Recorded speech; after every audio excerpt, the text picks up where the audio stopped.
नमस्कार साथियों, मैं दीपक सर परफेक्ट स्टडी जोन के यूट्यूब चैनल में आप सभी का स्वागत करता हूं। आज हम पढ़ेंगे प्रश्नावली 8.1 का प्रश्न क्रमांक 10वां। त्रिभुज पी क्यू आर में जिसका कोण क्यू समकोण है, तो यहां पर कोण क्यू जो है वो समकोण है। P R plus Q R, P R plus Q R बराबर है 25 और पी क्यू बराबर है 5 सेंटीमीटर। तो पी क्यू बराबर है 5 सेंटीमीटर। तो यहां पर साइन पी, कॉस पी और टेन पी के मान ज्ञात कीजिए। सबसे पहले हम क्या करेंगे, समकोण त्रिभुज पी क्यू आर में हम पाइथागोरस प्रमेय लगा के इसको हल करेंगे। तो यहां पर हम लिखेंगे, तो यहां पर कर्ण है पी आर, लंब है पी क्यू और आधार है क्यू आर। तो यहां पर हम लिखेंगे कर्ण का वर्ग, ये हो जाएगा पी आर का वर्ग, लंब हो जाएगा पी क्यू, ये हो जाएगा पी क्यू का वर्ग, प्लस आधार हो जाएगा क्यू आर, तो ये हो जाएगा क्यू आर का वर्ग। चूंकि P R plus Q R बराबर 25 ये हमको दिया है। तो अभी आप इसको रफ में समझिए किस तरीके से हम इसको सॉल्व करेंगे। तो यहां पर पी आर बराबर 25 और यहां पर प्लस का क्यू आर जब बराबर के दाहिने हाथ पे जाएगा तो ये हो जाएगा माइनस का क्यू आर। तो यहां पर हम पी आर के स्थान पर क्या लिखेंगे, 25 माइनस क्यू आर। तो यहां पर हम लिखेंगे 25 माइनस क्यू आर और यहां पर होल स्क्वायर है तो यहां पर होल स्क्वायर आ जाएगा। तो यहां पर आपको अच्छी तरह से समझ में आ गया होगा किस तरीके से 25 माइनस क्यू आर आया। एक बार इसको यहां पर फिर से समझ लेते हैं। यहां पर हमको दिया था P R plus Q R बराबर 25। जब हमने प्लस का क्यू आर का पक्षांतरण करके जब बराबर के दाहिने हाथ पे लेकर के आए तो प्लस का क्यू आर जो था वो बदल गया माइनस क्यू आर पर।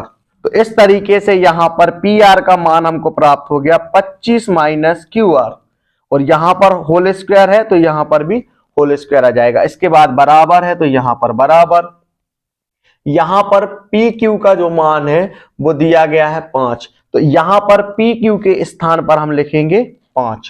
तो यहां पर हो जाएगा 5 का वर्ग प्लस क्यू आर जो है उसको हम वैसे ही लिखेंगे। तो यहां पर आ जाएगा क्यू आर।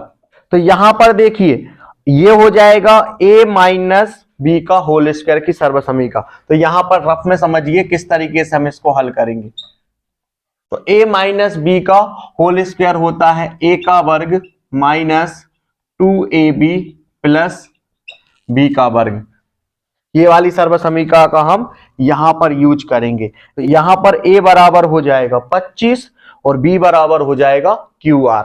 तो a के स्थान पर हम लिखेंगे 25 और b के स्थान पर हम लिखेंगे क्यू आर।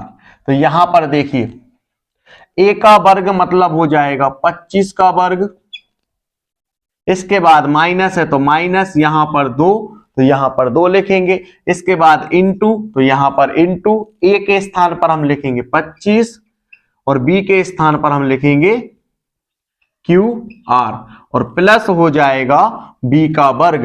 तो b का वर्ग क्या है, क्यू आर है। तो यहां पर हम लिखेंगे क्यू आर का वर्ग। किस तरीके से यहां पर हमने इसको लिखा है आपको समझ में आ गया होगा। सर्वसमीका a माइनस बी का होल स्क्वायर जो होता है वो होता है a का वर्ग माइनस 2ab प्लस b का वर्ग। तो a का वर्ग के स्थान पर लिखा है 25 का वर्ग, माइनस है तो माइनस यहां पर 2 और यहां पर a का जो मान है वो 25 और यहां पर b के स्थान पर लिखेंगे क्यू आर, प्लस है तो प्लस और b का वर्ग मतलब हो जाएगा क्यू आर का वर्ग। यहां पर 25 का वर्ग हो जाएगा 625, यहां पर माइनस 25 गुणित 2 तो 25 दूनी हो जाएगा 50 और यहां पर हो जाएगा क्यू आर और प्लस हो जाएगा क्यू आर का वर्ग। तो यहां पर हम 625 minus 50 Q R plus Q R का वर्ग यहां पर इसके स्थान पर लिखेंगे। किस तरीके से लिखेंगे, हमने यहां पर फॉर्मूले का यूज करके इसको हल कर लिया। तो ये वाले मान को हम यहां पर लिख देते हैं। तो यहां पर इसके स्थान पर हमने ये लिख लिया है। इसके बाद यहां पर बराबर है तो बराबर लगाएंगे और यहां पर 5 का वर्ग जो होगा, 5 का वर्ग हो जाएगा 25 प्लस क्यू आर का वर्ग। अब यहां पर देखिए, यदि हम बराबर के दाएं हाथ से क्यू आर के वर्ग को बराबर के बाएं हाथ पर लेके आएंगे तो ये प्लस का जो क्यू आर का वर्ग है वो माइनस के क्यू आर में बदल जाएगा और प्लस माइनस के क्यू आर कट जाएंगे। इसलिए यहां पर बराबर है और यहां पर प्लस है और यहां पर प्लस है, तो हम इनको यहीं पर कैंसिल कर देते हैं। तो यहां पर 625 माइनस 50 क्यू आर बराबर 25। इसके बाद अब हम क्या करेंगे, पक्षांतर कर देंगे और 625 को जब बराबर के दाहिने हाथ पे लाएंगे तो प्लस का 625 जो है वो बदल जाएगा माइनस 625 में। तो यहां पर अब हम इसको आगे हल करते हैं, माइनस 50 क्यू आर बराबर 25 और प्लस का 625 अभी बराबर के बाएं हाथ पर है, जब हम इसको बराबर के दाहिने हाथ पे लाएंगे तो प्लस का 625 बदल जाएगा माइनस 625 में। इसके बाद माइनस 50 क्यू आर बराबर, इन दोनों में बड़ी संख्या जो है वो 625 है और उसके साथ में है माइनस का निशान, तो यहां पर आ जाएगा माइनस और 625 में से जब 25 को घटाएंगे तो यहां पर बचेगा 600। ये वाले माइनस से ये वाला माइनस हो जाएगा कैंसिल, तो यहां पर बचेगा 50 क्यू आर बराबर 600। तो यहां पर 50 गुणित क्यू आर बराबर 600 है, तो यहां पर गुणा वाली संख्या को हम भाग के रूप में लिखेंगे। तो यहां पर आ जाएगा क्यू आर बराबर 600 बटे 50। यहां से एक जीरो से एक जीरो कैंसिल हो जाएगा, तो यहां पर बचेगा क्यू आर बराबर 60 बटे 5। इसके बाद हम इसको काटेंगे, 5 एकम 5, यहां पर 5 एकम 5, एक बचेगा, ये हो जाएगा 5 दूनी 10। तो यहां पर क्यू आर का मान हमको प्राप्त हो गया है 12। तो यहां पर हमको क्यू आर का मान जो है वो प्राप्त हो गया है 12। यहां पर हम लिखेंगे, चूंकि हम जानते हैं कि P R plus Q R बराबर 25, तो यहां पर P R plus Q R को हमने ज्ञात कर लिया है, क्यू आर आया है 12, तो इस क्यू आर के स्थान पर हम लिखेंगे 12 बराबर 25। यहां पर हम क्या करेंगे, पक्षांतरण करने पर, तो यहां पर 25 ये वाला प्लस का 12 अभी बराबर के बाएं हाथ पर है, जब ये बराबर के दाहिने हाथ पे जाएगा तो प्लस का 12 जो होगा वो बदल जाएगा माइनस 12 में। और यहां पर पी आर, तो पी आर बराबर 25 में से जब 12 को घटाएंगे तो यहां पर बचेगा 13। तो यहां पर हमने पी आर को ज्ञात कर लिया, ये हो जाएगा 13, क्यू आर 12 और यहां पर पी क्यू जो है वो है 5।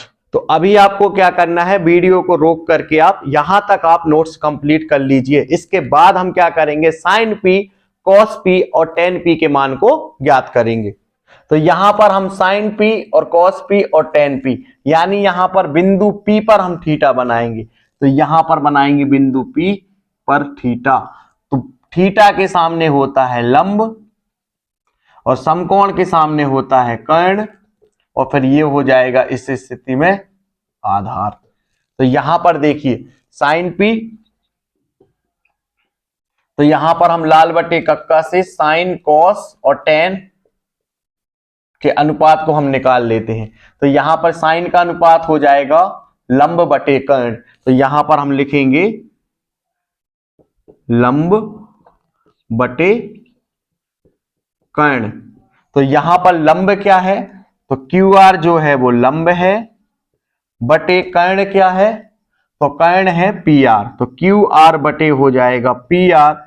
भुजा क्यू आर का मान है 12 और भुजा पी आर का मान है 13।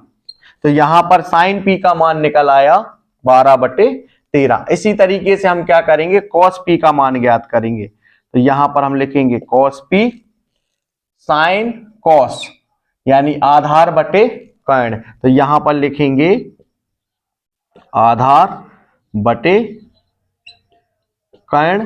तो यहां पर आधार क्या है, तो पी क्यू जो है वो आधार है और कर्ण क्या है, पी आर जो है वो कर्ण है। तो पी क्यू बटे हो जाएगा पी आर।